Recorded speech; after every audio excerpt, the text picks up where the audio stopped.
ఎవడన్నా మీ ఊళ్ళో జాదా హుషారు చేసినా, మీ మండలంలో మీ నియోజకవర్గంలో మిమ్మల్ని తిప్పలు పెట్టే రాసి పెట్టుకోండి, 2 ఏళ్ల తర్వాత వచ్చేది మనమే, వడ్డీతో సహా వానికి చెల్లిద్దాం.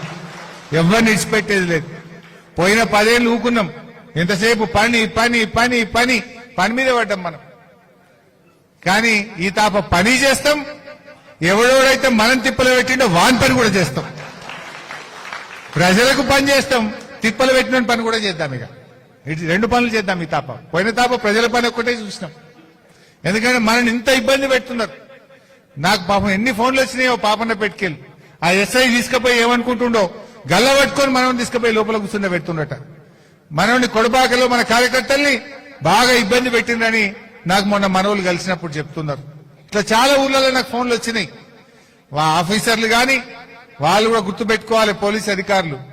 ఈ గవర్నమెంట్ రేవంత్ రెడ్డి శాశ్వతం కాదు. గవర్నమెంట్ అనేది ఇవాళ వస్తుంది, రేపు పోతుంది. అధికారులు మీరు శాశ్వతంగా ఉండాలి, చట్టబద్ధంగా పనిచేయాలి, న్యాయబద్ధంగా నిలబడాలి. కానీ రేపు తేడా వస్తే మా గవర్నమెంట్ వచ్చినాక మీ సంగతి కూడా తేలుస్తామని చెప్పి కూడా నేను హెచ్చరిస్తా ఉన్నా. అందువల్ల మీరు ఎక్కడ భయపడాల్సిన అవసరం లేదు. సర్పంచులుగా మీకు పూర్తి అధికారాలు ఉంటాయి. మీరు మండల అధికారులైనా, మండల స్థాయిలో, జిల్లా స్థాయిలో ఏ అధికారులనైనా నిక్కచ్చిగా నిలదీయండి, మీ హక్కుల కోసం అడగండి. తేడా వస్తే మా దృష్టికి తీసుకురండి, మేం వాళ్ళను ఆ అధికారులు అంతు చూస్తాం, వారి సంగతి తెలుస్తామని చెప్పి కూడా మనం చేస్తా ఉన్నా.